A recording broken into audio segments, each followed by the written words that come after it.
안녕하세요. 오늘은 우리 중년 남성분들의 솔직하고 은밀한 고민 하나를 함께 이야기해 보려고 합니다.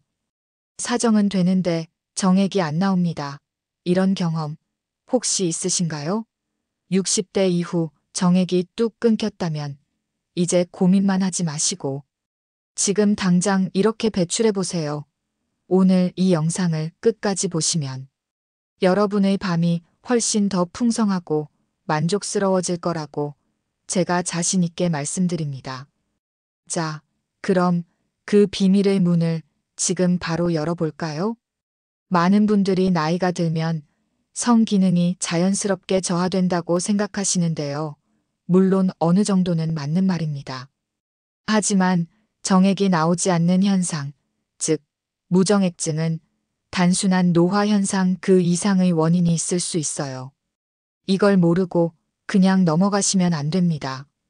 마치 셰프가 맛있는 요리를 만들려면 재료의 상태를 정확히 알아야 하듯이 우리 몸의 변화도 정확히 파악해야 현명하게 대처할 수 있는 거예요. 그럼 도대체 왜 이런 현상이 일어나는 걸까요? 크게 몇 가지 원인을 살펴볼게요. 첫째, 역행성 사정입니다. 이건 정액이 밖으로 나가지 않고 방광으로 역류하는 현상을 말해요. 특히 전립선 수술을 받으신 분들에게서 종종 나타날 수 있는 증상이죠. 마치 수도관이 막혀서 물이 엉뚱한 방향으로 흐르는 것과 같다고 할까요? 정액이 나와야 할 곳이 아닌 방광으로 가서 소변과 함께 배출되는 겁니다. 물론 건강상 큰 문제는 없지만 쾌감면에서는 아쉬울 수밖에 없죠. 둘째, 정관 폐쇄입니다. 정액이 이동하는 통로가 막힌 경우인데요. 아주 드물지만 이런 경우도 있을 수 있어요. 마치 교통체증으로 길이 막혀서 목적지에 도착할 수 없는 것과 비슷하다고 생각하시면 될 거예요. 셋째, 신경 손상입니다. 사정을 담당하는 신경에 손상이 있을 때도 무정액증이 올 수 있어요. 우리 몸은 아주 복잡한 시스템으로 이루어져 있어서 어느 한 부분이 고장나면 전체 기능에 영향을 미치게 됩니다. 넷째, 남성 갱년기입니다. 남성 호르몬, 즉 테스토스테론이 감소하면 정액량이 줄어들 수 있어요. 남성 갱년기는 성욕 저하, 발기부전 등 다양한 성기능 문제와 연결되어 있답니다. 마치 식물이 물이 부족하면 시들어가듯이 남성 호르몬이 부족하면 우리 몸의 활력도 떨어지게 되는 거죠. 다섯째, 약물 복용의 영향입니다. 혹시 고혈압약, 전립선, 비대증 약, 위궤양 치료제 등을 드시고 계신가요? 이런 약물들이 사정 기능에 영향을 줄 수 있어요. 특히 전립선, 비대증 약 중 교감신경 차단제는 역행성 사정을 유발할 수 있고요. 탈모약으로 유명한 피나스테라이드나 두타스테라이드 제제는 정액량을 현저히 감소시킬 수 있습니다. 약이 우리 몸의 중요한 기능을 방해할 수도 있다는 걸 꼭 기억하셔야 해요. 마치 아름다운 그림을 그리려는데 물감이 부족한 상황과 비슷하다고 할까요?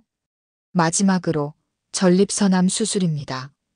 전립선암으로 인해 정낭과 전립선을 제거했다면 물리적으로 사정이 불가능합니다. 이 경우는 다른 원인들과는 좀 다르죠. 이미 결정된 일이기 때문에 받아들이고 다른 만족감을 찾아야 하는 상황인 거예요. 그럼 이런 무정액증을 어떻게 해결해야 할까요? 전문가의 도움이 필요합니다. 마치 복잡한 기계가 고장났을 때 전문가의 진단이 필요하듯이 우리 몸도 마찬가지예요.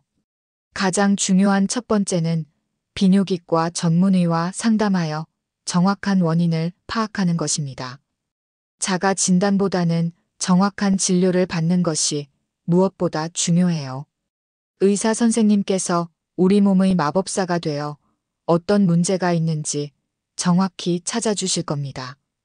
원인에 따라서는 약물 조절, 수술적 치료, 호르몬 보충 요법 등을 고려할 수 있어요.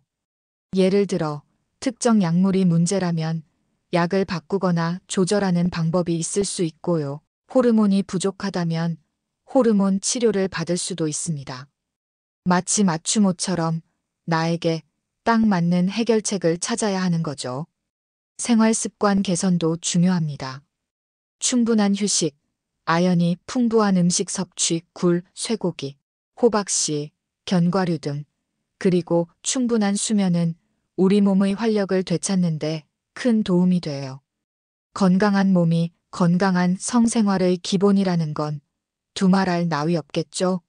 마치 예술 작품을 만들려면 좋은 재료가 필요하듯이 우리 몸도 좋은 영양과 휴식이 필요합니다.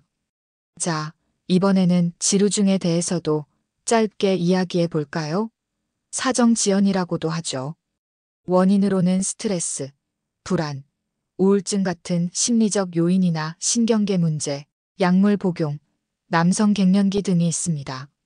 심리적인 문제라면 상담 치료를 병행하는 것도 좋은 방법이고 필요에 따라 약물 치료도 고려할 수 있습니다.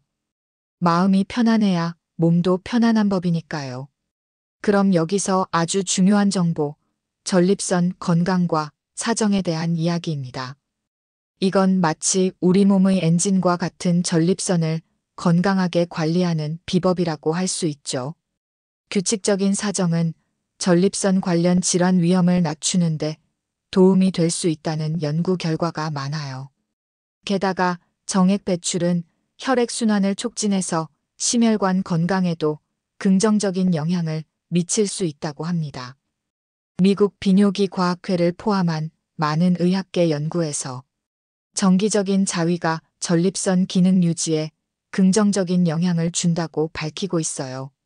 마치 적절한 운동이 우리 몸을 건강하게 만들듯이 규칙적인 사정도 우리 몸을 건강하게 유지하는 데 도움이 되는 거예요.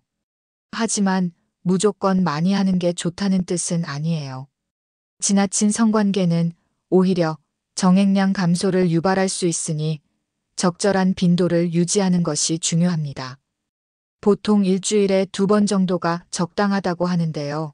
만약 정액량이 눈에 띄게 줄었다면 전립선 검진을 받아보고 사정 빈도 조절이나 복용 중인 약물을 점검해 볼 필요가 있습니다. 마치 균형 잡힌 식단처럼 사정 빈도도 균형을 맞춰야 하는 거죠. 노년기 성기능 장애는 노화가 가장 큰 원인 중 하나입니다. 심리적인 위축, 사회적 지위 상실, 경제적 어려움 등이 성욕 저하에 영향을 줄 수 있고요.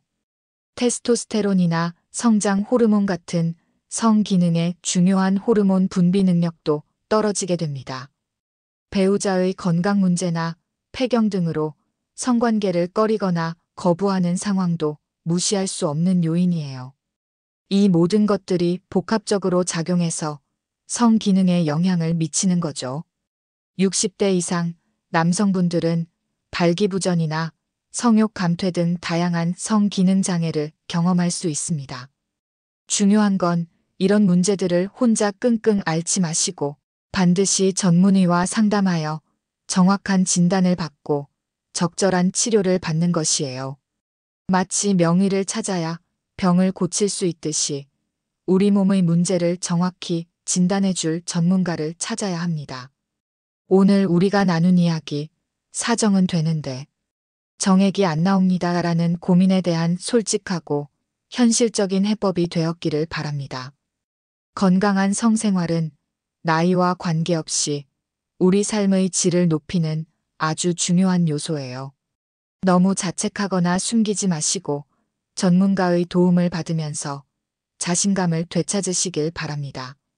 오늘 제가 드린 이 꿀팁들이 여러분의 밤을 더욱 황홀경의 세계로 만들어줄 거라고 확신합니다. 우리 모두 건강하고 활기찬 삶을 위해 노력해요. 감사합니다.